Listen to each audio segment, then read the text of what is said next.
देखो आज हम लोग पढ़ेंगे फॉल्ट एनालिसिस। ठीक है, इसमें पहले एनालिसिस करने से पहले हम लोग जानते हैं कि फॉल्ट होता क्या है। ठीक है, तो फॉल्ट के बारे में पहले देखेंगे। तो फॉल्ट में देखो पहले कोई सर्किट है। फॉल्ट को पढ़ने से पहले कुछ पहले सर्किट देख लेते हैं। ये 100 वोल्ट का मान लो ये वोल्टेज सोर्स, इसका इंटरनल रेजिस्टेंस कितना है, 2 ओम है। और यहाँ पर लोड लगा है, लोड को ले रहे हैं हम 8 ओम। ये कौन सा है, लोड कोई है, कोई बल्ब है, कुछ भी है। ठीक है, उसका रेजिस्टेंस कितना, 8 ओम। ये 2 ओम है। अभी कितना इसमें करंट जा रहा है, अभी करंट जा रहा है 10 ओम और 100 वोल्ट, यानी 10 एम्पियर का करंट जा रहा है। आई बराबर वी बाई आर से। ठीक है, क्या होता है जब फॉल्ट होता है, तो फॉल्ट में क्या होता है कि दो वायर जा रहा है, यहां से कुछ कट हो गया और यहां से कुछ कट हो गया, और ये दोनों आपस में क्या हो गए, सट गए। सट जाते हैं तो यही क्या कंडीशन आ जाता है, शॉर्ट सर्किट का कंडीशन आ जाता है। इसे ही क्या बोलते हैं, शॉर्ट सर्किट कंडीशन, कि दो वायर कहीं पे क्या हो गए, चपक गए। तो चपकने से क्या हो जाता है कि अब जो करंट जाएगा, अब जो करंट जाएगा इसमें ना जाके पूरा का पूरा इस इस रास्ते से जाना शुरू कर देगा, क्योंकि हमेशा करंट किस पथ को फॉलो करता है, लो रेजिस्टेंस वाले पथ को फॉलो करता है। तो पूरा पूरा करंट किधर से आ जाएगा, इस शॉर्ट सर्किट के रास्ते से चलाएगा। कितना करंट बहेगा, कितना करंट इसमें फ्लो होगा इस टाइम में, तो इस टाइम में कितना करंट फ्लो होगा, ये तो अब अलग ही हो जाता है। अगर मान लो सोच रहे हो कि ये पैरेलल में लगा है, तो पैरेलल में लगा है तो ये 0 ओम है। इन दोनों का अगर सोचो भी कि अगर मान लो लोड लगा ही है, तो इन दोनों का पैरेलल में कितना हो जाएगा, 0 गुणे 8 बटे 0 प्लस 8। इन दोनों का पैरेलल रेजिस्टेंस का मान कितना हो जाएगा, दोनों R1 R2 बटे R1 प्लस R2 होता है कि नहीं। यहां से निकालो तो कितना हो जाएगा, 0 बटे 8 यानी कितना हो जाएगा, 0। इन दोनों का ओवरऑल 0। इसको जोड़ोगे तो कितना हो जाएगा, 2। तो करंट कितना फ्लो होगा इस टाइम, जब शॉर्ट सर्किट का कंडीशन आएगा तो करंट कितना फ्लो हो जाएगा, आई बराबर वी बाई आर। भी कितना है, 100 वोल्ट। और आर जब शॉर्ट सर्किट हो गया तो आर कितना हो गया तुम्हारा, आर इक्विवेलेंट हो गया तुम्हारा 2 प्लस 0 यानी कितना हो गया, 2। तो यहां से 2 ओम हो जाएगा। तो ये जब कटेगा तो कितना आ जाएगा, 50 एम्पियर। पहले फ्लो हो रहा था 10 एम्पियर, अब कितना फ्लो होगा, 50 एम्पियर, जब शॉर्ट सर्किट कंडीशन आ जाएगा। तो जब शॉर्ट सर्किट कंडीशन आ जाता है तो 50 एम्पियर का करंट फ्लो होने लगता है। तुम वायर लगाए होगे 10 एम्पियर का, मान लो इसमें से करंट जा रहा है, तो तुम वायर लगाए होगे 15 एम्पियर का, ताकि अच्छे से ये क्या कर सके, करंट को अच्छे से फ्लो कराए, ये वायर जले फूले ना। तो जब 50 एम्पियर आता है तो 15 एम्पियर क्या कर पाता है, नहीं झेल पाता है, जिसके कारण इसमें हीटिंग इतना ज्यादा बढ़ जाता है। हीटिंग के कारण क्या हो जाता है, ये वायर जल जाता है। वायर क्या हो जाता है, जल जाता है। किसके कारण, आई स्क्वायर आर के लॉस के कारण। जब आई बहुत ज्यादा बढ़ जाता है तो हीटिंग इफेक्ट बढ़ जाता है, पावर बहुत ज्यादा आने लगता है, तो आई स्क्वायर आर टी से हीटिंग इफेक्ट बढ़ जाता है।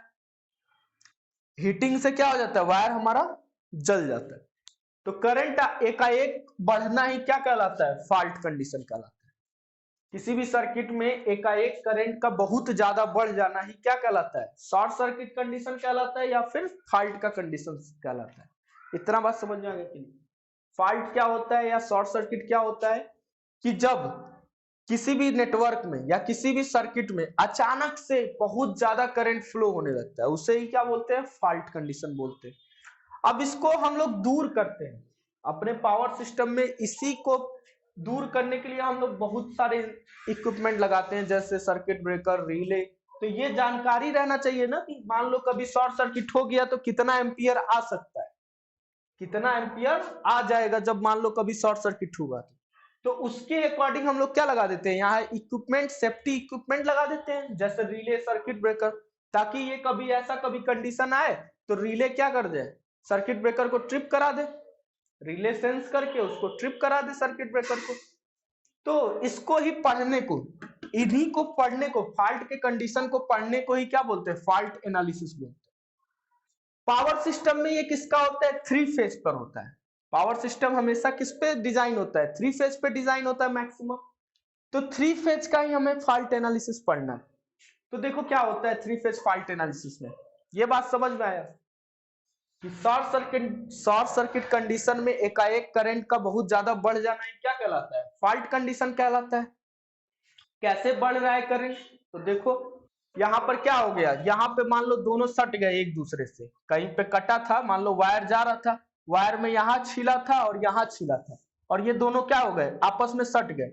यहाँ भले बल्ब लगाए, तो अब इस बल्ब का कोई अर्थ नहीं निकलेगा, यहाँ भले ये बल्ब लगाए, इस बल्ब का कोई अर्थ नहीं निकलेगा, पूरा करंट इधर ही से फ्लो हो जाएगा। ठीक है, या पैरेलल में है तो पैरेलल में जोड़ोगे तब भी कितना आ जाएगा, इसका 0 ओम इसका 8 ओम, तो पैरेलल में क्या होता है R1 R2 बटे R1 प्लस R2, यानी इसका टोटल कितना हो जाएगा 0 ओम, यानी इसके अक्रॉस ही पूरा करंट जाएगा। समझ में आ रहा है? ये BEE में पूरा अच्छे से बताए थे। मान लो कहीं 0 ओम का कनेक्ट है तो कैसे सॉल्व होगा। ठीक है, अब आते हैं किस पे, फॉल्ट एनालिसिस पे आते हैं। कैसे 3 फेज का फॉल्ट एनालिसिस करते हैं। तो 3 फेज का फॉल्ट एनालिसिस देखते हैं, वो 2 प्रकार का होता है। कौन कौन सा? सिमेट्रिकल और असिमेट्रिकल। 3 फेज फॉल्ट एनालिसिस कैसा होता है? एक होता है सिमेट्रिकल, सर्किट भी 3 फेज में कैसा होता है, एक सिमेट्रिकल होता है एक असिमेट्रिकल होता है।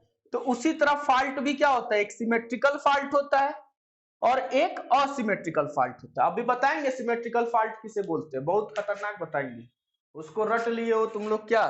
ट्रिपल एल को सिमेट्रिकल होता है, ट्रिपल एल जी को सिमेट्रिकल ये भी होता है। तो इससे हटके बताएंगे तुम्हें सिमेट्रिकल फॉल्ट होता क्या है एक्चुअली। ठीक है, तो देखो बताते हैं। दूसरा क्या है, असिमेट्रिकल फॉल्ट।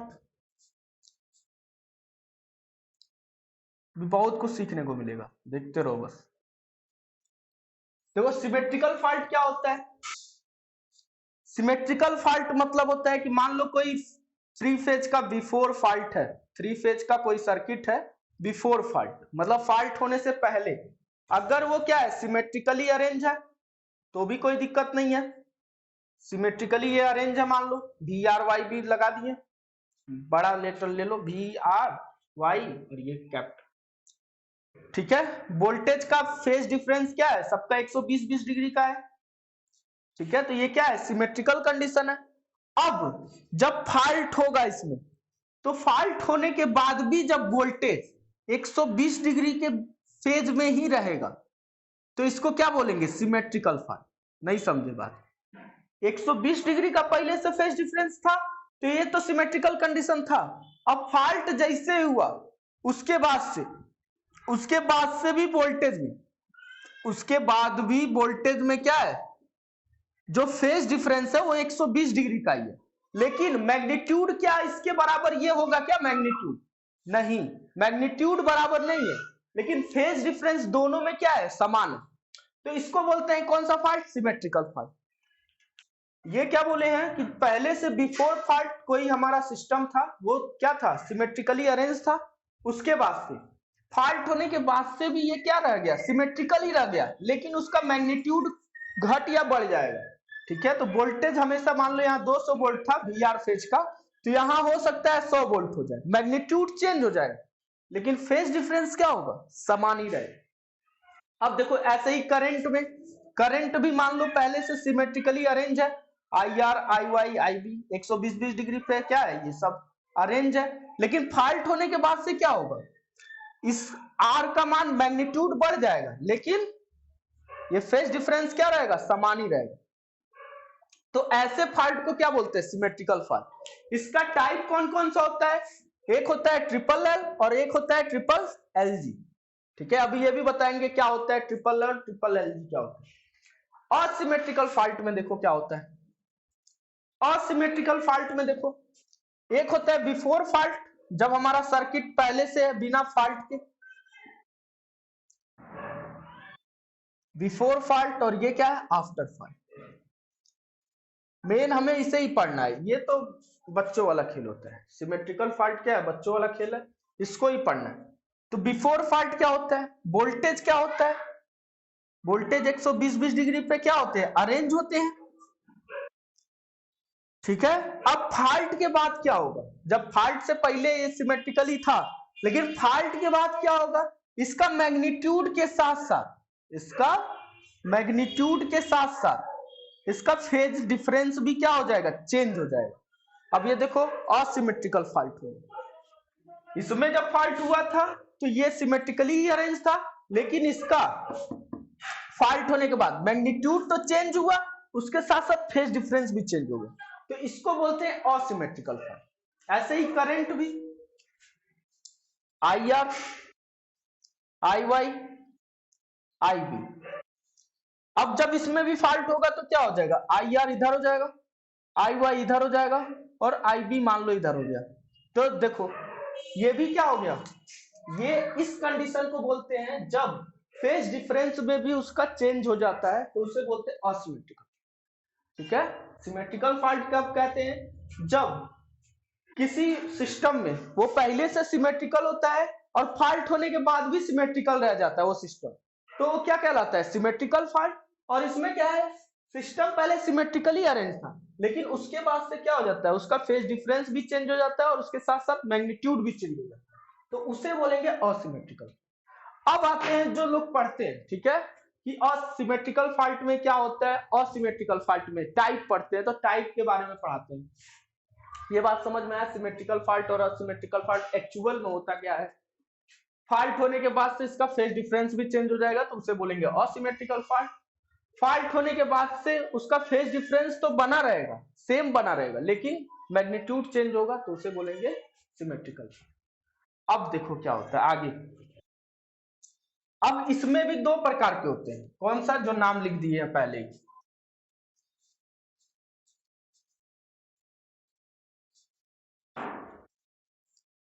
सिमेट्रिकल फॉल्ट देखो क्या होते हैं, line, triple line fault. Symmetrical fault में क्या होता है, दो होते हैं, triple L fault, line to line जिसे बोलते हैं, triple line to fault, triple line fault. और ये क्या होता है, एल एल जी फॉल्ट। ये दोनों क्या होते हैं, सिमेट्रिकल फॉल्ट। ये दिखते कैसे, ये थ्री फेज जा रहा है और तीनों फेज क्या हो गए, आपस में कनेक्ट हो गए। तीनों फेज कहीं पे आपस में क्या हो गए, कहीं कटा पिटा था, तीनों क्या हो गए, एक साथ सट गए। ये कंडीशन बहुत कम आता है। और क्या है, तीनों सट भी गए और कहां गए, ग्राउंड पे गिर भी गए। ये हवा में ही सट गए थे और ये सट के क्या हो गए, हवा में ग्राउंड पे आ गए। ठीक है, तीनों एक साथ सटे भी और जमीन पे भी गिर गए, तो इसको बोलेंगे ट्रिपल एल जी फॉल्ट और इसको बोलेंगे ट्रिपल एल फॉल्ट। इसमें जमीन पे ये लोग नहीं गिरते, हवा में ही लटके रहते, ओवरहेड लाइन में ही ऐसा देखा जाता है। अब देखो एसिमेट्रिकल में क्या होते हैं, पहला होता है एलजी फॉल्ट, दूसरा होता है double LG fault, line to line ground, और तीसरा होता है लाइन टू लाइन। ठीक है, एलजी फॉल्ट क्या होता है, ये सबसे ज्यादा होता है। ठीक है, ये क्या होता है, ये वाला फॉल्ट सबसे ज्यादा होता है। एलजी फॉल्ट देखो क्या होता है,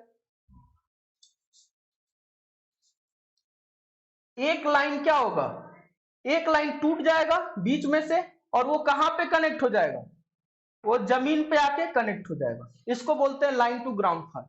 लाइन एक टूट गया, यहां से क्या हो गया, तीन लाइन जाता है ट्रांसमिशन लाइन में, आर वाई बी। इसमें से एक लाइन का वोल्टेज क्या हो गया, टूट गया और जमीन में आके सट गया। वायर टूट के गिर जाता है ना जमीन पे, वही वाला, ये वायर टूट के क्या हो गया, जमीन में आ गया, तो ये क्या बोलेंगे, एलजी फॉल्ट। दूसरा होता है डबल एलजी फॉल्ट। क्या होता है, अब ये क्या होगा, दो वायर टूटेंगे, एक साथ कनेक्ट होके नीचे गिर जाएंगे। इसमें क्या होगा देखो, दो लाइन आपस में सट के और फिर बाद में क्या हो जाते हैं, टूट जाते हैं, नीचे गिर जाते हैं। ठीक है, जमीन में आ जाते हैं। दो वायर एक साथ सट के ये क्या हो जाते हैं, जमीन में गिर जाते हैं। ये भी थोड़ा कम देखा जाता है। लाइन टू लाइन फॉल्ट देखो, लाइन टू लाइन फॉल्ट मतलब हवा में ही दो वायर क्या हो गए, एक दूसरे से चपक गए, तो ये कौन सा फॉल्ट हो जाता है, लाइन टू लाइन फॉल्ट। ठीक है, इतना बात समझ में आया कि नहीं। तो सिमेट्रिकल फॉल्ट में कौन कौन से टाइप होते हैं, ट्रिपल लाइन फॉल्ट, अगर तीनों लाइन एक साथ सब चपक गए, मान लो तीनों लाइन में थोड़ा थोड़ा कटा था और तीनों लाइन आपस में क्या हो गए, एक साथ हवा चला और तीनों एक साथ क्या हो गए, लड़ गए, उस समय जो फॉल्ट का कंडीशन आएगा उसे बोलेंगे ट्रिपल लाइन। तीनों लाइन सट के जमीन पे गिर गए, पहले सटे उसके बाद से टूट के नीचे गिर गए, पहले तीनों सटे और नीचे जमीन पर गिर गए, तो उसे बोलेंगे ट्रिपल एलजी फॉल्ट। फिर एलजी फॉल्ट सबसे ज्यादा यही फॉल्ट होता है, सबसे ज्यादा यही फॉल्ट होता है कि एक लाइन क्या हो जाता है ग्राउंड पे टूट के नीचे आ जाता है। डबल एलजी फॉल्ट में क्या होता है, दो लाइन एक साथ सट के फिर जमीन पे गिर जाते हैं। और double L to L fault, line to line क्या होता है कि दो लाइन आपस में चपक जाए, तो ये भी फॉल्ट सबसे ज्यादा देखा जाता है। ठीक है, अब देखो इसमें पूछता है सबसे सीरियस फॉल्ट कौन है और सबसे फ्रीक्वेंट फॉल्ट कौन है। इससे क्वेश्चन क्या आएगा कि सबसे सीरियस फॉल्ट कौन सा है और सबसे फ्रीक्वेंट फॉल्ट कौन सा है। तो देखो सबसे सीरियस फॉल्ट होता है सिमेट्रिकल फॉल्ट, कि तीनों क्या हो जाए एक साथ सट जाए, तो उसे क्या बोलेंगे सबसे सीरियस। और फ्रीक्वेंट फॉल्ट क्या होता है कि जो बार बार होता है, जो बार बार होगा वो कौन सा होगा, एलजी फॉल्ट हो। सबसे ज्यादा बार कौन होगा, एलजी फॉल्ट, क्योंकि ये कुछ भी होगा हवा चलेगा और पेड़ टूटेगा, पता लगा एक वायर टूट के जमीन पे गिर जाएगा, तो ये सबसे ज्यादा होता है। इसको बोलते हैं मोस्ट फ्रीक्वेंट फॉल्ट, इसको क्या बोलते हैं most frequent fault. Frequent fault मतलब बार बार होने वाला फॉल्ट, और इसको बोलते हैं मोस्ट सेवियर फॉल्ट। ये दोनों होते हैं सेवियर, सेवियर मतलब खतरनाक, उच्च तीव्रता का। ठीक है, तो सबसे खतरनाक फॉल्ट कौन सा होता है, ये वाला कभी होता ही नहीं है वैसे तो, लेकिन पढ़ना है हमें, तो ये वाला सबसे खतरनाक होता है। तो ये क्या होता है सबसे सीरियस फॉल्ट होता है, इसी को सेवियर भी बोलते हैं, सेवियर मतलब अधिक तीव्र वाला। ठीक है, SEVIOUR, सेवियर फॉल्ट सबसे ज्यादा ये होता है। ठीक है, सबसे तीव्र फॉल्ट मतलब सबसे तेज वाला फॉल्ट, और सबसे सीरियस फॉल्ट है। ठीक है, और फ्रीक्वेंट फॉल्ट क्या होता है, जो बार बार होता है, तो बार बार कौन होता है, एलजी फॉल्ट होता है, उसके बाद से कौन सा होता है, एलएल फॉल्ट होता है, फिर कौन सा होता है, एलएलजी फॉल्ट होता है। तो इतना बात समझ में आया कि नहीं। अब इसी में पूछता है increasing order of frequent fault, decreasing order of frequent fault, तो उसको देख लो। ठीक है, क्वेश्चन आता है कि सबसे सीरियस फॉल्ट कौन सा है, ये है, उसके बाद से ये है, उसके बाद से ये है, फिर ये है, फिर ये। ठीक है, इसको बताते हैं, इससे क्वेश्चन क्या क्या बनेगा, सिमेट्रिकल फॉल्ट कौन कौन होता है, तो सिमेट्रिकल फॉल्ट कौन कौन होता है, ट्रिपल एल लाइन फॉल्ट, और कौन सा फॉल्ट होता है, triple line to ground fault. ठीक है, ये कौन सा फॉल्ट होता है, सिमेट्रिकल। एसिमेट्रिकल कौन सा होता है, एलजी फॉल्ट, डबल एलजी और लाइन टू लाइन, ये तीनों क्या होते हैं, एसिमेट्रिकल। तो इतना बात समझ में आ गया।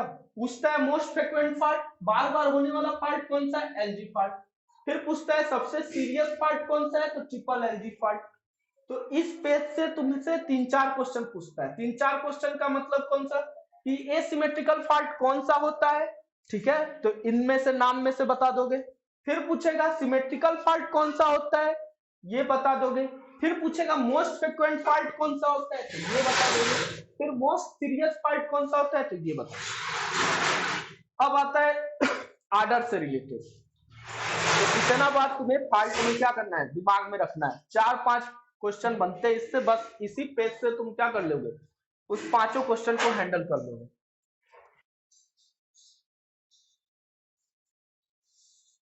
अब देखो क्या बताने जा रहे हैं, इसका इंक्रीजिंग ऑर्डर और डिक्रीजिंग ऑर्डर फ्रीक्वेंट फॉल्ट का।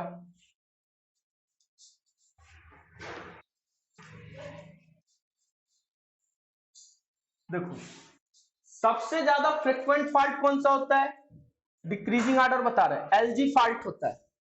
लिख देते हैं क्या बता रहे हैं, decreasing order of frequent fault, decreasing order of frequent fault. ठीक है, तो डिक्रीजिंग ऑर्डर लिखने के लिए सबसे पहले क्या होगा, एलजी, सबसे पहले क्या होगा, एलजी फॉल्ट, फिर कौन सा होगा, फ्रीक्वेंट में बता रहा, फिर एलजी के बाद से क्या आएगा, double L, line to line, कौन सा आएगा, लाइन टू लाइन, फिर कौन सा आएगा, line to ground, line to ground, फिर कौन सा आएगा, ट्रिपल एल, फिर कौन सा आएगा, ट्रिपल एल जी। ठीक है, ये क्या है, decreasing order of frequent fault. Frequent fault मतलब जो बार बार होता है, फ्रीक्वेंट फॉल्ट मतलब जो बार बार होता है, बार बार होता है। जो बार बार होता है, तो कौन सा बार बार होता है? Line to ground fault. एक वायर टूटेगा, जमीन पे आके गिर जाएगा, तो सबसे ज्यादा यही वाला होता है। उसके बाद से दो लाइन एक साथ चपकने वाला, उसके बाद से आता है। फिर दो लाइन चपक के जमीन पे गिर जाए, फिर तीनों लाइन एक साथ चपक जाए, उसके बाद से तीनों लाइन चपक के नीचे आ जाए। ठीक है, तो ये होता है मोस्ट फ्रिक्वेंट फॉल्ट। अब इसी को बोलते हैं सेव। ठीक है, सीरियस फॉल्ट कौन सा होगा? तो जो इसमें लिखे हो इसी को उल्टा कर दो, वो क्या हो जाएगा? मोस्ट सीरियस फॉल्ट हो जाएगा। तो सबसे सीरियस फॉल्ट कौन सा होगा? ये वाला, जो सबसे कम बार होता है वही सबसे सीरियस है। सीरियस मतलब सबसे ज्यादा तीव्र है। ठीक है, सेवियर भी बोलते हैं इसको। ठीक है, सबसे सेवियर फॉल्ट है। सेवियर फॉल्ट मतलब तीव्र फॉल्ट कौन सा है? ठीक है, जिसकी सबसे ज्यादा तीव्रता है, जो सबसे ज्यादा हार्म पहुंचा सकता है किसी भी डिवाइस को, जो सबसे ज्यादा नुकसान पहुंचाता है। ऐसे लिख लो, जो सबसे ज्यादा नुकसान पहुंचाता है। तो सबसे ज्यादा नुकसान कौन पहुंचाएगा? Line to line, triple line to ground, सबसे ज्यादा जो नुकसान पहुंचाता है। उसके बाद से कौन नुकसान कम पहुंचाएगा? Triple line. उसके बाद से इससे कम कौन? ये। इससे कम कौन? ये। इससे कम कौन? ये। तो ये तो सबसे कम होता है, होता सबसे ज्यादा बार होता है, लेकिन सबसे ज्यादा नुकसान यही पहुंचाता है। ठीक है, सबसे कम नुकसान। ठीक है, सबसे ज्यादा नुकसान ये, सबसे ज्यादा नुकसान ये। हमेशा इसको रोकने की कोशिश करते हैं। ये तो मान लो हो ही जाता है, इसको भी रोकते हैं, लेकिन ये वाला क्या है? सबसे ज्यादा सीरियस फॉल्ट है। ठीक है, तो इतना बात याद रखना। क्वेश्चन कभी आएगा कि क्या आएगा? Which of the following is. अब देखो क्वेश्चन लिखते हैं, तीन चार क्वेश्चन लिखते हैं। तीनों चारों क्वेश्चन का तुम जवाब दोगे धड़ाधड़, बस जितना पढ़ा दिए उसी से। पूछेगा कौन सा ग्राउंड फॉल्ट है, तो ग्राउंड फॉल्ट कौन सा है? चार ऑप्शन दिया रहेगा, जिसमें जी लिखा रहेगा वही ग्राउंड फॉल्ट है। ठीक है, जिसमें जी रहेगा वही ग्राउंड फॉल्ट है। पूछेगा which of the following is ground fault, which of the following is ground fault. मतलब क्या है भाई? कि जो ग्राउंड से रिलेटेड है। तो एक फॉल्ट रहेगा तुम्हारा डबल एल, फिर ट्रिपल एल। ठीक है, फिर रहेगा तुम्हारा एल जी, फिर रहेगा नन। तो ग्राउंड फॉल्ट कौन सा हो जाएगा? ये वाला हो जाएगा। ठीक है, जो ग्राउंड से रिलेटेड रहेगा वो ग्राउंड फॉल्ट हो जाएगा, सीधी बात। यही दे दिया था, डबल एल जी दे देता तो डबल एल जी आंसर हो जाता, ट्रिपल एल जी दिया रहता ट्रिपल एल जी हो जाता। ठीक है, तो ऐसे करके क्वेश्चन बनेगा। फिर पूछेगा मोस्ट फ्रिक्वेंट फॉल्ट बताओ, मोस्ट फ्रिक्वेंट फॉल्ट। तो मोस्ट फ्रिक्वेंट फॉल्ट कौन सा हो जाएगा? एलजी हो जाएगा, एलजी फॉल्ट। मोस्ट फ्रिक्वेंट बार बार जो होता है, ठीक है, जो बार बार होता है वो क्या हो जाएगा? एलजी। पूछेगा मोस्ट सीरियस फॉल्ट कौन सा होता है? सीरियस फॉल्ट, हाँ, ट्रिपल एल एल जी। ठीक है, ट्रिपल लाइन टू ग्राउंड। ठीक है, और कौन सा क्वेश्चन एक है? पूछेगा एक सिमेट्रिकल फॉल्ट कौन सा होता है? कौन सा फॉल्ट? Symmetrical fault. तो दो होते हैं, कौन कौन सा? ट्रिपल लाइन और एक ट्रिपल लाइन टू ग्राउंड। ठीक है, ये दोनों क्या हो जाएंगे? सिमेट्रिकल। और एसिमेट्रिकल में कौन कौन सा होगा? एल जी हो जाएगा, डबल एल हो जाएगा और डबल एल जी। ये तीनों इसमें असिमेट्रिकल हो जाएंगे। तो इतने से तुम्हारा क्या हो जाएगा? क्वेश्चन बन जाएगा। अब उसके बाद से आते हैं क्या? अब एक क्वेश्चन और बनता है। अभी इसका हम डेरिवेशन भी करवाएंगे, तुम्हें एलजी का भी करवाएंगे, लाइन टू लाइन भी करवाएंगे, डबल एलजी भी करवाएंगे, पूरा तुम्हें करवा देंगे, ताकि तुम्हें किससे फाइट करना है? बीटेक वालों से फाइट करना है। तो यही बस पढ़ा के खत्म कर दिया जाता है जेई, लेकिन तुम्हें किससे फाइट करना है? अब दिन पर दिन क्या हो रहा है? कंपटीशन बढ़ता जा रहा है, तो तुम्हें सब पढ़ना पड़ेगा जो बीटेक वाले पढ़ते हैं।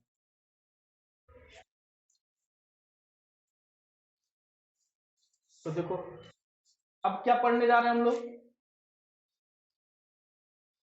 तो चलो शॉर्ट सर्किट केवीए के बारे में थोड़ा सा बताते हैं। शॉर्ट सर्किट केवीए, इससे क्वेश्चन बहुत आता है शॉर्ट सर्किट केवीए निकालने के लिए। ठीक है, क्या आता है? शॉर्ट सर्किट केवीए ऑफ, ठीक है, short circuit KVA of fault. Short circuit KVA निकालने के लिए आता है fault KVA, short circuit KVA. R, R लिख लो या फॉल्ट केवीए लिख लो। ठीक है, इनको निकालने के लिए आता है। कभी कभी पूछ देगा शॉर्ट सर्किट केवीए निकालो, या पूछ देगा फॉल्ट केवीए निकालो।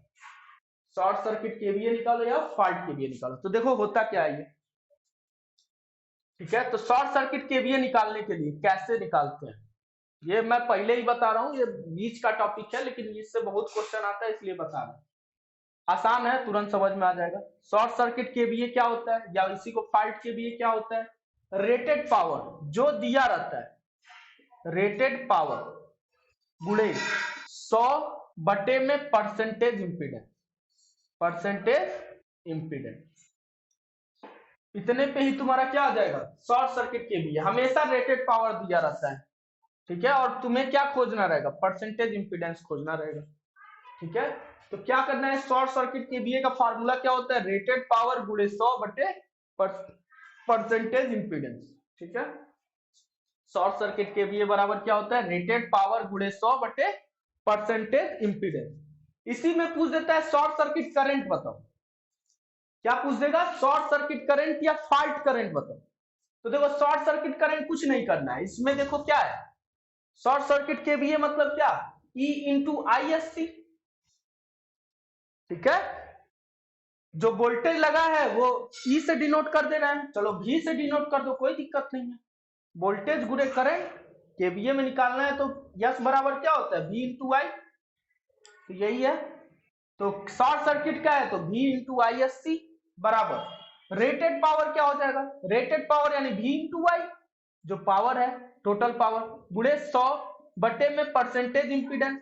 जब हम फॉल्ट करा रहे थे, जब फॉल्ट तुम्हें बता रहे थे, तो वोल्टेज को बदल रहे थे क्या, वोल्टेज दोनों का समान ही था ना, करंट बढ़ या घट रहा था, वोल्टेज जो तुम्हारा सोर्स में लगा हुआ था वो समान था, तो समान था, तो इसको क्या कर दो, यहां से काट दो, और आई एस सी निकालने के लिए क्या कर दोगे, आई गुणे 100 बटे परसेंटेज इंपीडेंस, ऐसे भी निकलता है ये करंट वाला, ठीक है। तो दोनों फार्मूला तुम्हें क्या करना है, एकदम ध्यान में रखना है, ये फार्मूला और ये फार्मूला, इन्हीं दोनों पे क्या हो जाएगा, कई सारे क्वेश्चन तुम्हारे जेई के लग जाएंगे, बस इन दोनों फार्मूला ध्यान में रखना है।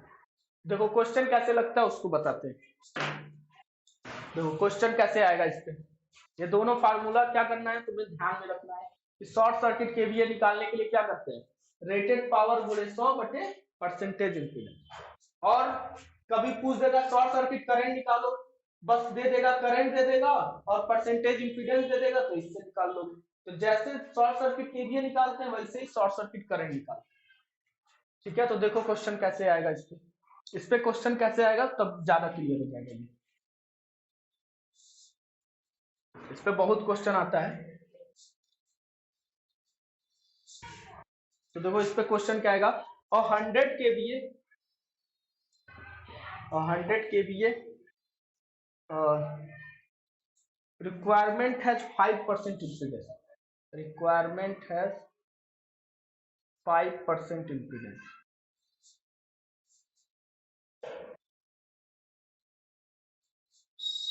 ठीक है। then what is the short circuit, then what is the short circuit KVA. Question थोड़ा अलग भी हो सकता है तुम लोग का जो उसमें आए, लेकिन यही सब दिया रहेगा, ठीक है। What is the short circuit KVA, तो अब मान सब कुछ दिया हुआ है, बस पुट कर दोगे आंसर आ जाएगा। क्या होगा, शॉर्ट सर्किट केवीए बराबर परसेंट रेटेड पावर गुणे 100 बटे में क्या परसेंटेज इंपीडेंस। अब यहां मान रख दो रेटेड पावर कितना दिया है 100 केवीए बटे में, रहने दो केवीए, कुछ करने की जरूरत नहीं है, केवीए में ही आंसर आ जाएगा 100, फिर क्या हो जाएगा गुणे 100, अब बटे में इंपीडेंस कितना दिया है 5, ठीक है। तो इसको काटो, कितनी बार में कट जाएगा 20, यानी कितना हो जाएगा 2000 केवीए हो जाएगा, ठीक है। ये आंसर हो जाएगा तुम्हारा। समझ में आया, ऐसा क्वेश्चन आएगा तो अब देख के डरना नहीं है, तुरंत लगा देना, रेटेड पावर गुणे 100 बटे परसेंटेज इंपीडेंस, ठीक है। ये जब हम तुम्हें फॉल्ट एनालिसिस करवाएंगे तो उसमें आएगा, हर दम आएगा कि हमेशा आएगा कि शॉर्ट सर्किट केवीए निकालो, हमेशा आएगा शॉर्ट सर्किट केवीए निकालो, शॉर्ट सर्किट के लिए निकाल, तो पावर दिया रहेगा 100 बटे परसेंटेज इंपीडेंस बराबर क्या हो जाएगा 2000 जो दिया रहेगा। ठीक है, एक क्वेश्चन करंट वाला भी करवा देते हैं। ये आया हुआ क्वेश्चन है एसएससी जेई का, ये एसएससी जेई का आया हुआ क्वेश्चन है। ठीक है, अगला देखो क्या होगा, एक और क्वेश्चन लिखते हैं उसको भी देखो, उसके बाद अगला टॉपिक।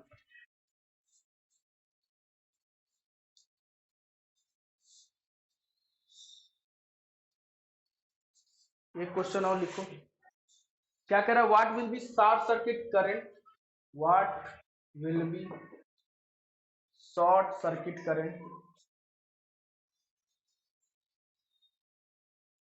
ठीक है, if percentage reactance is 4%, if percentage reactance is 4%, ठीक है, and rated current is 160 ampere, and rated current is 160 ampere. ठीक है, क्वेश्चन है। अब ए ऑप्शन में क्या है तुम्हारा 40 एम्पीयर, बी ऑप्शन में क्या है तुम्हारा 4000 एम्पीयर, सी ऑप्शन में क्या है 1600, और डी ऑप्शन में क्या है नन। ठीक है, तो इसका क्या हो जाएगा, देखो कई लोग 4000, वेरी गुड।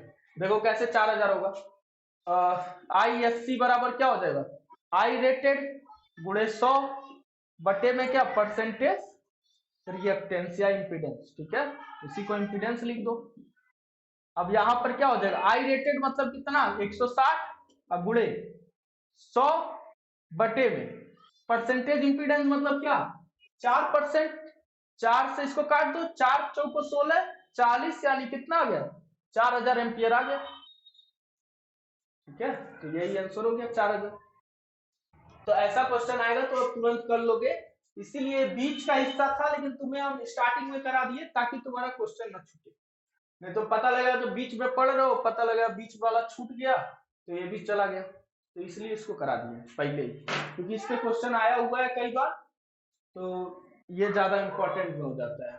आगे का पढ़ने से अच्छा है कि जितना पढ़ो उतना क्या हो इफेक्टिव। ठीक है, आगे देखते हैं।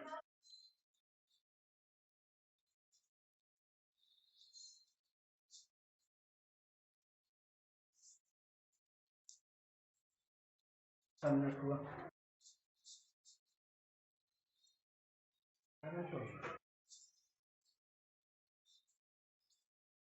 अब देखो क्या है, एक क्वेश्चन और थोड़ा टिपिकल कराएं। टिपिकल देखो एक क्वेश्चन और थोड़ा टिपिकल का, इसमें थोड़ा दिमाग लगाना है। क्वेश्चन है in a power system,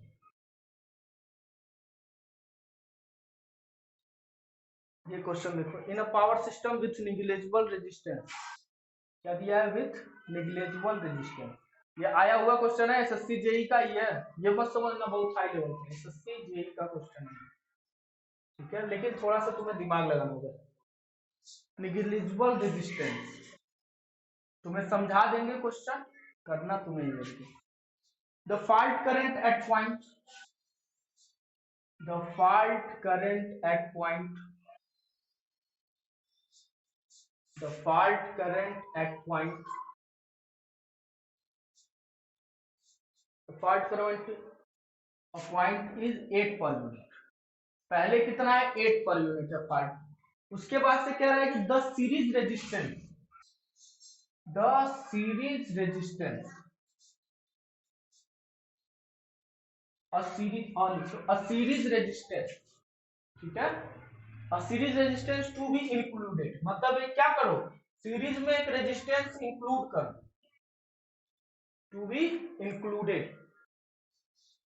eight fault point to line, at fault point to line, क्या कर दो एक फॉल्ट पॉइंट से फॉल्ट पॉइंट पे क्या कर दो एक सीरीज रेजिस्टेंस को क्या कर दो इंक्लूड कर दो, तो क्या हो जाए so that short circuit current, so that short circuit current, so that short circuit current,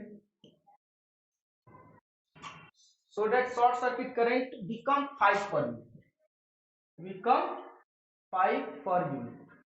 कह रहा है कि तुम क्या करो, इस 8 पर यूनिट को तुम 5 पर यूनिट कर दो। किसकी मदद से? कोई एक रेजिस्टेंस का यूज करके, उस रेजिस्टेंस का तुम्हें वैल्यू बताना है।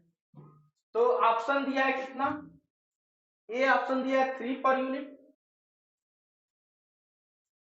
बी ऑप्शन दिया है तुम्हारा, बी ऑप्शन दिया है 0.200 पर यूनिट, सी ऑप्शन दिया है तुम्हारा 0.15125 पर यूनिट, और डी ऑप्शन एक और है तुम्हारा 0.075 पर यूनिट। अब देखो इसको सॉल्व कैसे करोगे। कह रहा है पहला लाइन पढ़ो, in power system with negligible resistance the fault current at point is 8 per unit. कोई मान लो यहाँ पर तुम क्या कर रही है, यहाँ पर एक फॉल्ट, पहले से एक फॉल्ट हुआ है, ठीक है, इसमें कितना करंट जा रहा है? 5 पर यूनिट। ई हमेशा जब कुछ नहीं दिया रहता है तो 1 पर यूनिट ले लेते हैं। ई हमेशा क्या ले लेते हैं? 1 पर यूनिट, या वोल्टेज जो भी होता है हमेशा 1 पर यूनिट ले लेते हैं। इस x का वैल्यू हमें नहीं पता है शुरुआत में, ठीक है, तो x का वैल्यू निकालने के लिए क्या करोगे? E बराबर होता है I into X, I into R होता है कि नहीं? तो रिएक्टेंस निकालने के लिए क्या करोगे? x बराबर E अपन I, तो यक्स कितना आएगा? 1/5 यानी कितना आ जाएगा? 0.2, यानी शुरुआत में ये कितना ओम है? 0.2। ये बात समझ में आया कि नहीं? नहीं समझ में आया? क्वेश्चन क्या कह रहा है कि the fault current at point is 8 per unit, sorry 8 per unit, 8 per unit, 5 per unit से ये कितना है शुरुआत में? 8 पर यूनिट। नहीं समझे? फिर से देखो क्वेश्चन क्या कह रहा है। कह रहा है क्वेश्चन कि in power system with negligible resistance, एक पावर सिस्टम है जो क्या कर रहा है? निग्लेजिबल रेजिस्टेंस है उसका, ठीक है, the fault current at point is 8 per unit. इसका जो शुरुआत में फॉल्ट करंट जो है 8 पर यूनिट है, इसमें कुछ ना कुछ निग्लेजिबल रेजिस्टेंस है कि नहीं? उसी को x से डिनोट कर रहे हैं, ठीक है, और यहां पर एक वोल्टेज सोर्स होगा कि नहीं करंट आने के लिए, ठीक है। पहले इस x का वैल्यू निकालो, तो इस E का मान ले लेते हैं हमेशा 1 पर यूनिट, जब पर यूनिट में दिया रहता है तो वोल्टेज को 1 पर यूनिट हमेशा लेते हैं कोई भी क्वेश्चन सॉल्व करना। इस x का पहले मान निकालो, निग्लेजिबल रेजिस्टेंस का मान निकालो, तो x बराबर क्या होगा? 1/8 होगा कि नहीं? E बराबर होता है I इंटू आर, आर की जगह x है यहाँ पर, तो x बराबर क्या हो जाएगा? E/I, आर की जगह x रख दिए। E कितना है? 1, और ये कितना है? करंट 8, तो x आ जाएगा कि नहीं? किस में आएगा? पर यूनिट में आएगा। तो कितना आएगा? 1/8 मतलब क्या? 0.125, इतना ही तो होगा, 0.125 पर यूनिट। x का मान कितना आ गया? 0.125 पर यूनिट। इतना बात समझ में आया कि नहीं? 0.125 पर यूनिट आ गया। अब क्या करोगे? आर्टिकल में अब इसमें क्या करना है? अब इस 8 पर यूनिट को तुम्हें 5 पर यूनिट बनाना है। अगला क्वेश्चन क्या कर रहा है? एक सीरीज रेजिस्टेंस इंक्लूड कर दो, इसमें क्या कर दो? एक रेजिस्टेंस इंक्लूड कर दो, ताकि इसका करंट क्या हो जाए? 5 पर यूनिट हो जाए, ताकि इसका करंट कितना हो जाए? 5 पर यूनिट हो जाए। तो इसी रेजिस्टेंस का मान तुम्हें निकालना है। अब इस 8 पर यूनिट को भूल जाना है, ये रेजिस्टेंस तुम्हें पता चल गया। अब इस रेजिस्टेंस क्या हो जाएगा सीरीज में? ये वाला जुड़ जाएगा, x प्लस आर हो जाएगा कि नहीं? हाँ, क्या करो भाई? दिखाई नहीं दे रहा,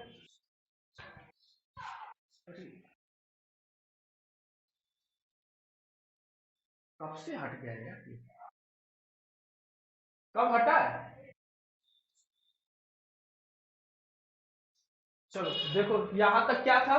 रेजिस्टेंस इसमें क्या कर रहे थे? जोड़ना है, ताकि ये 8 पर यूनिट से कितना हो जाए? 5 पर यूनिट। तो ये पहले से 0.125 निकाल लिए, इसमें रेजिस्टेंस का मान निकालना है कि कितना सीरीज में जोड़ रहा है, ठीक है। तो क्या फिर से वही मान निकालोगे? क्या 0.125 प्लस आर बराबर ई का मान फिर वही है, वोल्टेज एक ही है, और ये कितना हो जाएगा? करंट 5 हो जाएगा। म्यूट कर दो भाई, म्यूट कर दो। ये 0.125 प्लस आर, और ये कितना हो जाएगा? 0.2, ठीक है। अब आर बराबर कितना हो जाएगा? ये पर यूनिट है, सब पर यूनिट में निकलेगा 0.200 माइनस 0.125 कितना मान आ जाएगा 0.75 आ जाएगा ना 075। ठीक तो देखो इसमें कौन सा मैच कर रहा है ये बी वाला ऑप्शन मैच कर रहा है यही आंसर हो जाएगा इसका। समझ में आया कैसे क्या किए हैं पहले 8 पर यूनिट फ्लो हो रहा था तो उससे पहले निग्लिजिबल रेजिस्टेंस का मान निकाले 0.125 हुआ है। अब कह रहा है कि सीरीज में कितना रेजिस्टेंस ऐड कर दे ताकि इसका मान कितना हो जाए 5 पर यूनिट हो जाए करंट। तो उसी रेजिस्टेंस का मान पूछ रहा था तो उस रेजिस्टेंस का मान फिर वही कि x बराबर क्या लगा दिए E बटे आई। E कितना है 1 पर यूनिट है I कितना है 5 पर यूनिट है और ये तुम्हारा पर यूनिट में दोनों रेजिस्टेंस जुड़ जाएगा। ठीक है 0.125 प्लस यहां से क्या हो जाएगा ऐड होकर तुम्हारा वैल्यू निकल जाएगा कितना आएगा 0.075 पर यूनिट। तो ऐसे करके इस क्वेश्चन को हैंडल करना है। थोड़ा सा बड़ा क्वेश्चन था लेकिन अगर प्रैक्टिस रहता तो ये भी क्वेश्चन क्या हो जाता एसएससी जेईई का ही क्वेश्चन था प्रीवियस में। अब देखो अगला क्वेश्चन देखते हैं। अब आते हैं अपने एनालिसिस पे फॉल्ट के एनालिसिस पे आते हैं। उसमें अल्फा ऑपरेटर के बारे में थोड़ा सीख लो क्या होता है। उसमें एक आएगा अल्फा ऑपरेटर उसको देखते हैं थोड़ा उससे यही पढ़ के आज फिर कल पढ़ेंगे। अल्फा ऑपरेटर ये क्या होता है अल्फा बार बार देखने को मिलेगा तुम्हें जब फॉल्ट आगे पढ़ोगे तो अल्फा अल्फा तुम्हें उसमें दिखेगा अल्फा स्क्वायर दिखेगा अल्फा क्यूब दिखेगा अल्फा की पावर 4 दिखेगा ये सब तुम्हें दिखेगा। तो उसे ही बोलते हैं अल्फा ऑपरेटर। क्या बोलते हैं उसको अल्फा ऑपरेटर। जैसे जे ऑपरेटर होता है वैसे ही ये क्या होता है अल्फा ऑपरेटर। अल्फा का मान कितना होता है 1 at an angle 120 degree. Alpha का मान कितना होता है 1 एट एन एंगल 120 डिग्री। ठीक है इतना बात समझ में आया। अल्फा ऑपरेटर समझ में आया क्या होता है इसका मान क्या होता है। अब मान लो कोई वोल्टेज है अल्फा ऑपरेटर के बारे में बता रहे हैं। ठीक है अल्फा ऑपरेटर का मान अल्फा का मान कितना होता है 1 एट एन एंगल 120 डिग्री। मान लो ये तुम्हारा V है। ठीक है रिफरेंस वोल्टेज मान लो इसको। इससे कोई क्या है V दूसरा 120 डिग्री पे फेज पे है ये तीसरा है। तो अगर मान लो ये कोई वोल्टेज है ये भी कोई वोल्टेज है अगर इस रिफरेंस के रिस्पेक्ट में लिखते हो तो कितना डिग्री पे है ये 120 डिग्री पे है। तो 120 डिग्री पे है तो इसको लिखोगे अल्फा इंटू V। इसको क्या लिखोगे अल्फा इंटू V। ये कितने डिग्री पर है 240 डिग्री पे है तो इसको लिखोगे कितना अल्फा स्क्वायर इंटू V। ठीक है इस V से रिस्पेक्ट में मान लो इसका मान रहता कुछ और हो रहता ये मान लो VR है ये VY है ये VY है और VB है। ठीक है और VR का मान दे दिया है V। ठीक है तो अब क्या होगा VR का मान V दिया है तो इस V के रिस्पेक्ट में ये कितना होगा अल्फा इंटू V होगा 120 डिग्री। अगर ये सिमेट्रिकल है बैलेंस है तब की बात कर रहे हैं सिमेट्रिकल और बैलेंस। बैलेंस का मतलब क्या होता है जो ये मैग्नीट्यूड है सब समान है और क्या है 120 डिग्री पर फेज अरेंज है 120 डिग्री के फेज डिफरेंस पे अरेंज है। तो क्या होगा कि ये जो V होगा इससे ये कितना गुना होगा अल्फा इंटू V गुना होगा। ठीक है अल्फा 1 से गुणा करोगे तो मैग्नीट्यूड तो सेम ही रहेगा बस क्या हो जाएगा फेज डिफरेंस क्या हो जाएगा उसका बढ़ जाएगा 120 डिग्री। इसमें गुणा कितना से करना पड़ेगा अल्फा स्क्वायर V से। ये बात समझ में आया ये बात समझ में आया। चलो देखो अल्फा का मान कितना होता है 1 एट एन एंगल 120 डिग्री। देखो फिर से बता रहे ये V है। ठीक है बोलते हैं सिमेट्रिकल में क्या होता है सारा मैग्नीट्यूड सेम होता है मैग्नीट्यूड तो सेम होता है लेकिन इसको दिखाने के लिए बराबर दिखाने के लिए कितना कैसे दिखाओगे। मान लो V है इसको बराबर दिखाने के लिए क्या करना पड़ेगा अल्फा इंटू V करना पड़ेगा और इसको दिखाने के लिए क्या करना पड़ेगा अल्फा स्क्वायर V करना पड़ेगा। इसको 120 डिग्री ये फेज डिफरेंस है तो इसको क्या करोगे अल्फा इंटू V 120 डिग्री दिखा दोगे और ये 240 पे है तो इसको क्या करोगे डबल अल्फा से दिखाना पड़ेगा 120 120 कितना हो जाएगा 240 हो जाएगा यानी अल्फा स्क्वायर से दिखा दोगे कि नहीं इसको इसके रिस्पेक्ट में बता रहे हो। अगर तीनों को एक साथ लिखते हो तो ये भी हो जाएगा, ये अल्फा भी हो जाएगा, ये क्या हो जाएगा अल्फा स्क्वायर भी हो जाएगा। अल्फा का मान कैसे निकलता है देखो, तो अल्फा का मान 1 एट एन एंगल 120, इसका अगर मान निकालना है तो कैसे होगा, cos थीटा प्लस वो पोलर, ये पोलर है, इसको क्या कर दो रेक्टेंगुलर में कन्वर्ट करोगे, पोलर को रेक्टेंगुलर में कन्वर्ट करते थे हम लोग भी डबल ई में, तो पोलर को रेक्टेंगुलर में कन्वर्ट करने के लिए क्या करते थे cos थीटा प्लस जे साइन थीटा करते थे कि नहीं, याद आ रहा है कुछ, पोलर से रेक्टेंगुलर में ऐसे कन्वर्ट करते थे ना, वन क्या कर, अभी वन लिखे, अभी वन लिखे, ठीक है। अरे यहाँ पर क्या था आर कास थीटा था ना, आर थीटा लेते थे तो यहाँ पे क्या हो जाता था R cos theta plus R J sine theta लिखते थे जब भी डबल ई में पढ़े थे, तो पोलर को रेक्टेंगुलर में चेंज करने से यहाँ आर की जगह क्या है एक है इसलिए ऐसा लिख लिए हैं, और थीटा की जगह क्या है 120 डिग्री है तो 120 डिग्री लिख लेंगे। बात समझ में आया कि नहीं, इतना बात समझ में आया। अब देखो ये किसका मान है अल्फा का मान, ये किसका मान है अल्फा का मान है। अगर अल्फा स्क्वायर का कोई मान पूछे तब कितना बताओगे, एक 240 डिग्री, एक एट एन एंगल 240 डिग्री, क्योंकि मैग्नीट्यूड तो सेम ही है, अल्फा गुणे अल्फा करोगे तो एक अन्य एक हो जाएगा और एंगल क्या हो जाता है जुड़ जाता है, ठीक है ना। ये नहीं समझ पा रहे हो, एक एट एन एंगल 120 डिग्री गुणे एक एट एन एंगल 120 डिग्री, इसको करोगे तो क्या हो जाएगा एक एट एन एंगल 240 डिग्री, इसी को तो लिखे थे डायरेक्ट। तो यहाँ पे क्या हो जाएगा एक एट एन एंगल 240 डिग्री, इसको लिखने के लिए क्या करेंगे cos 240 प्लस जे साइन 240, इसका मान कितना होता है cos 120 का 90 30 माइनस में आएगा, माइनस में 1/2 होगा, प्लस जे साइन 120 साइन 90 प्लस 30 ये आएगा पॉजिटिव में, और जे √3/2 साइन 90 प्लस 30 cos 30 का मान आ जाएगा, ठीक है जे √3/2 सही है। और cos 240 180 प्लस 60 या 270 माइनस 30 cos 270, ये किस में आएगा प्लस में आएगा माइनस में आएगा, हाँ ये माइनस 1/2 आएगा, ठीक है। और ये कितना आएगा 240 वाला, ये माइनस में हो जाएगा कि नहीं, जे साइन 240 का मान निकालोगे तो 180 प्लस 60, यानी साइन वाला जब 180 प्लस 60 गया तो साइन 60 हो जाएगा लेकिन माइनस में हो जाएगा, याद आ रहा है कि नहीं, ये 180 है 180 से नीचे आएगा थर्ड में आएगा, तो थर्ड में बस tan और काट तुम्हारा पॉजिटिव होता है बाकी नेगेटिव होता है, तो ये क्या आ जाएगा माइनस साइन 60 आएगा, माइनस साइन 60 का मतलब √3/2, ठीक है। और ये दोनों में नेगेटिव आ गया कोई दिक्कत नहीं है। अब अल्फा क्यूब निकालो,